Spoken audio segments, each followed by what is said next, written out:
আসসালামু আলাইকুম, কেমন আছেন সবাই? আশা করি সবাই ভালো আছেন। আলহামদুলিল্লাহ আমিও ভালো আছি। চলে আসলাম নতুন একটা ভিডিও নিয়ে, নতুন একটা সকাল নিয়ে। সকালটা শুরু করলাম আমি আজ তুলসী পাতার মধু দিয়ে। আমার কাশি হয়েছে, এই তুলসী পাতার মধু কাশির জন্য অনেক উপকারী।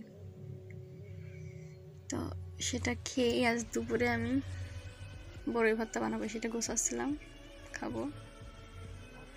তো কাল দুপুরের বড়ি ভর্তাটা অনেক মজা হয়েছে, বাসার সবাই মিলে খেয়েছি। আজ আমি নিজে তৈরি করব বাসায় একা খাওয়ার জন্য। তো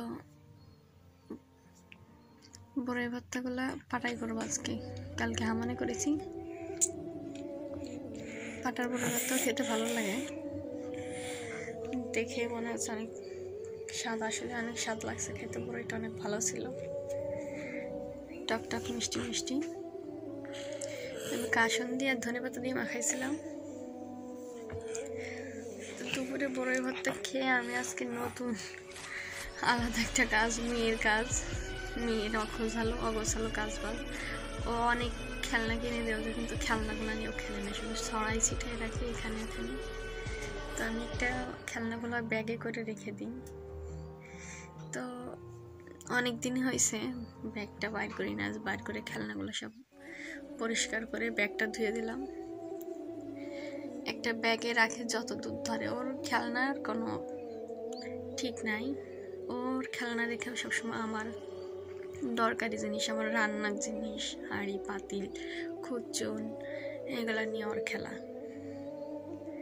এগুলা নিয়ে নাড়াবাসা করা, আমি যেটা ধরি ও সেটা তখন লাগে, সেটা নিয়ে আমার জিনিসপত্রই ওর বেশি প্রয়োজন আমার থেকে, এরকম একটা ভাব। তো দুপুরে এগুলো পরিষ্কার করার পরে আমি বসেছিলাম, তো ভাবলাম খাওয়া গোসল সব শেষ, তো কী করি। ও তারপরে মনে পড়লো যে আমার তো এই মাসের বাজারটা লিস্ট করা হয়নি। তো আমি আমার মাসের বাজারটা এইভাবে লিস্ট করে রাখি, কেননা আমার মনে থাকে না। আমার যখন যেটা মনে পড়ে তখন আমি সেটা লিখে রাখি। সবসময় মনে থাকে না, আর একবারও লেখা হয় না, মনে থাকে না, যার কারণে আমি যখন যেটা মনে পড়ে তখন সেটা লিখে রাখি এইভাবে। আমার থেকে আমার মেয়েই বেশি লেখে, ওই যে বললাম, আমার থেকে আমার প্রয়োজনীয় জিনিসগুলো আমার মেয়ের বেশি লাগে। সেরকমও আমি কোনো কিছু নিলেও সেই জিনিসটা লাগবে, আমি লিখতে বসলে ও লেখা লাগবে। ওর খাতা থাকলেও আমার খাতায় লাগবে। আমার খাতা নিয়ে মাখা ঝাঁকা ছিঁড়া ঘোড়া সব নষ্ট করে রাখেও, লিস্টগুলোও এলোমেলো করে রাখে। তো কিছু করা